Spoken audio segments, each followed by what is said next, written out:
Thank you so much for that wonderful introduction, Rishika. Hi, all the awakening souls. Before we proceed, I would really like to share some seconds of silence with you so that I can create an energy circle with all of us that binds all of us together in a safe space. I also need to know if I'm audible, visible, I hope. Yes? Yes, ma'am, you're audible and visible, ma'am. Yeah. Thank you so much, so much.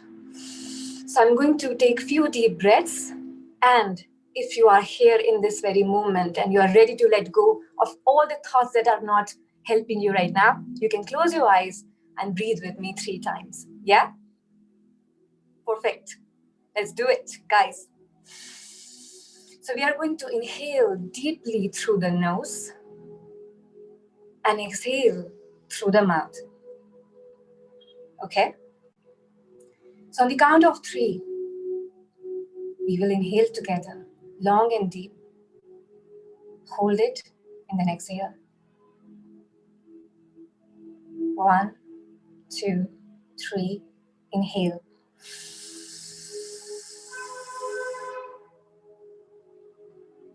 Hold. Exhale through the mouth.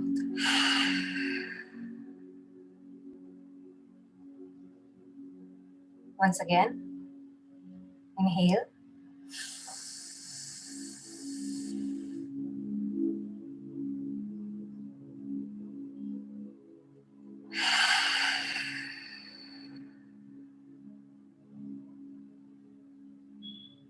One last time. Inhale.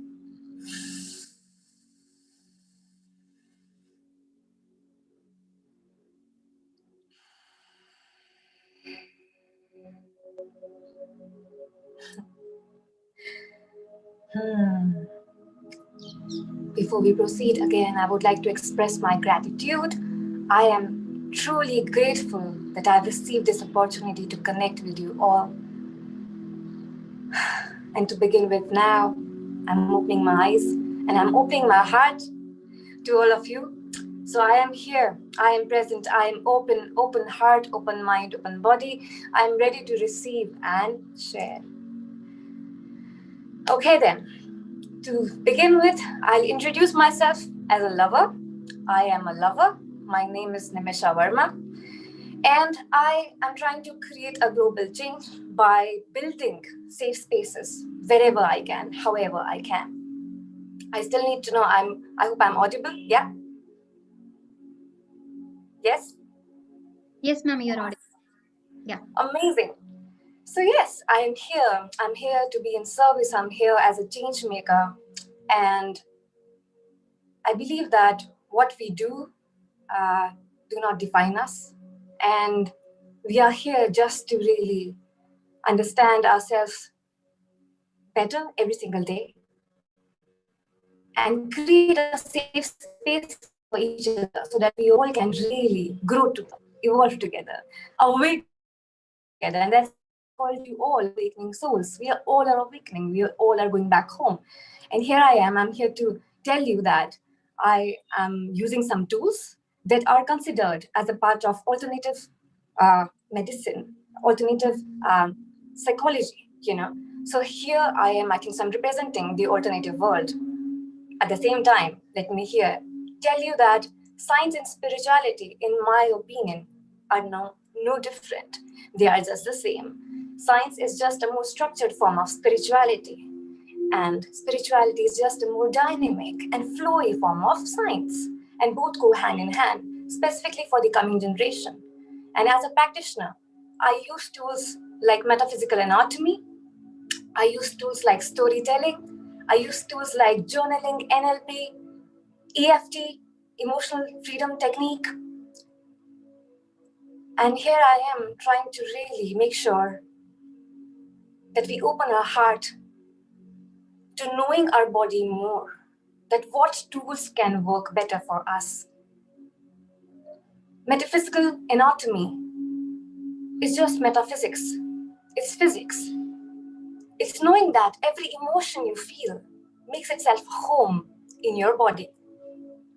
And that's why lately I've been really exploring around and focusing more on womb healing, epigenetics, and of course, facilitating so many safe spaces and meeting so many people. I have realized that we all are just trying to heal ancestral trauma. When I say ancestral trauma, basically every single thing that we have been carrying from our parents and they have been carrying from their parents. So it was just passed down from generation to generation to us. Again, epigenetics. We all study about it in science. And womb healing is specifically not just for women, because even men have womb. So, and this journey was very personal to me because I realized that I had a lot of fear of abandonment. And my journey to heal it basically made me realize that, wow, okay, fear of abandonment actually is experienced by a lot of women because it has been passed on from their mother. And every single thing that we feel when our mother is carrying us in her womb, we absorb it, we feel it, and we really, okay, I'm not on full screen. How do we do this? You are, ma'am. We are able to see you. Okay, perfect. Just a second. Yes. So as I said, that I'm trying my best to create safe spaces wherever and however I can. I've been traveling across the country, facilitating sharing circles, one-on-one sessions, and a lot of workshops in universities and schools all across the country. And of course, international organizations. I love interacting.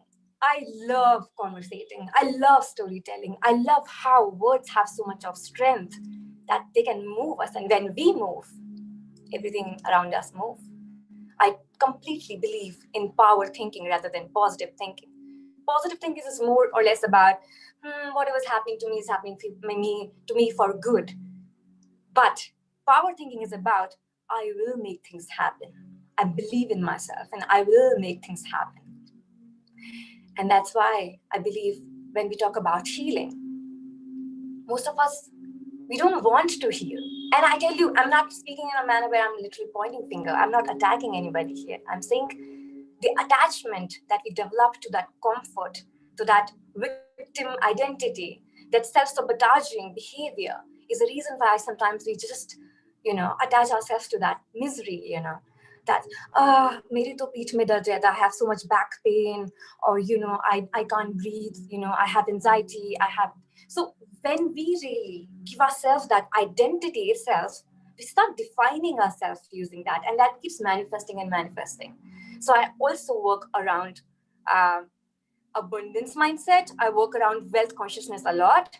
So these are multiple things that I'm really, really happy to. I put it under the tag inner work because this is all inner work. And inner work is this beautiful journey of transformation where you start learning that growth needs you to get out of comfort zone. That growth really wants you to question your own beliefs and your fears and your insecurities, that where are they coming from? And how can you reparent yourself? Reparenting is like when you know that you're here in the center, and on your left is the wounded inner child, the child that wasn't heard, seen, taken care of, and loved. The child from age 1 to 7, when our subconscious mind is the most active mind, and everything that we see, we hear, and we experience becomes our blueprint.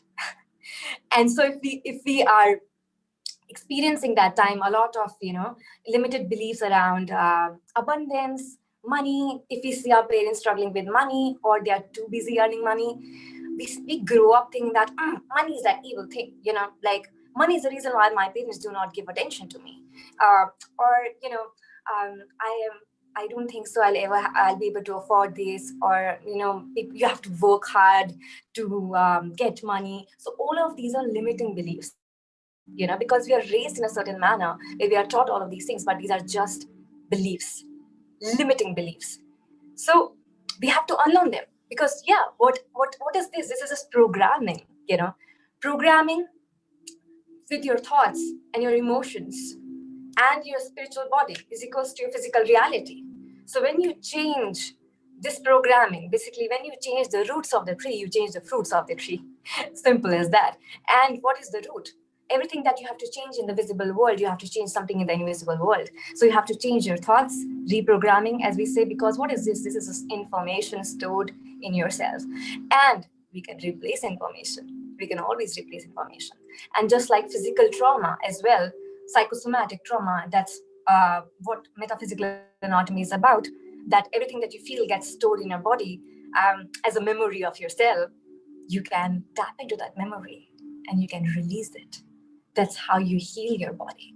So if you have limited beliefs around wealth, you can release the limited beliefs around wealth when you really reprogram yourself. Repeating is the mother of all skills. You keep repeating affirmations to yourself. I am surrounded by abundance. I am receiving all the love. I'm taken care of. I am growing. EFT is a really good technique that I practice and I use as a tool that helps you out reprogram and also calm down your body if you're having anxiety. In fact, I was using it a while ago to do some breath work. Breath work, again, is a lot of physics, science, everything is mixed here. That's why I love the culmination of science and spirituality and so many modalities that we are yet to explore. And I tell you what, we're Indians. And right now, across the world, people are literally using the tools that we are ignoring because we're just taking them for granted. All the Ayurvedas and stuff, and naturopathy, and all of these Vedas, all this in knowledge and wisdom is being used by my Australian friends and my friends in Canada, and they have created such amazing courses out of it. And I love how they're doing it because they're leaving it, they're empowering people to really heal themselves. Even me, I do not diagnose anybody with anything. I literally equip them with everything that they can use to self-heal. We are all self-healers. Our body is so intelligent. Our body knows. And that's what we have to do. We have to literally just align people with their bodies. That's what we have to do. We do not have to disassociate them with the trauma. There's no need of disassociation. You have to complete the trauma cycle. You don't have to stick to the survival mode. We are stuck in survival mode. And since the primitive time, our memory is like that. Our instincts are like that. If I say, "Who," you'll be like, there's threat, there's danger, and your instinct is to like save yourself. And that's what happens as growing up. If we go through something traumatic, we develop some coping mechanisms and defense mechanisms, and it becomes our blueprint.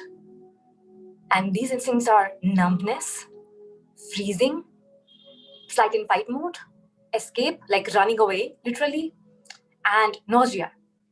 These are all the instincts. These are all those reactions that your body gives every single time you come across the same threat that you don't want to experience anymore. Your body is in survival mode. It wants to survive. Now, the problem is that earlier, maybe it worked for us, primitive man, right? They were just trying to save themselves from the animals. But now it doesn't work for us. We are living in a conscious society. We are building a great future for our coming generation where they feel safe emotionally, mentally, and physically, right? We are doing this. We are taking responsibility. This generation, I believe in you. I believe in me. We are the bridge between the past and the future. We are taking care of all the things that we do not need to pass on to the coming generation, right? We want our kids to bloom in so much of security in their body, in their heart, and a beautiful community where they feel held, safe, seen, and loved. They don't need to isolate themselves to be awakened. They don't need to. We can grow together. We can create a safe space for each other. So I was here when I heard somebody ask the question that how do you convince a person to take professional help? And I tell you, you know why most of the people, they avoid taking professional help or seeking help? Because they fear that they'll have to go through that entire process all by themselves. Most of them. That's so sad, right? Even me, if I go back in time, I think most of the people, yes, even including me, I feel that I'll have to go through all of those dark things, memories, and that traumatic, face all by myself, like I have to do all the inner work by myself. That's so scary, right? So how do you, if you really care for someone and if you really want them to take professional help, I say, tell them that they're not alone and that you will go with them while they seek help, that you'll be around no matter what. That you tell them that I wish I could help you, but I'm not equipped enough. But I assure you that I'll be with you throughout the process. Let's find the perfect modality and the perfect therapist for you. Even if in the initial 15 minutes you feel like no, this is not my vibe, or this is no, I don't feel safe here, we'll change your therapist. We will do a research. Let's sit down. Let's bring your laptop. Sit with this person, make this person feel held, safe, secure, and let's do a research. What do you feel? Let's see what are your emotions.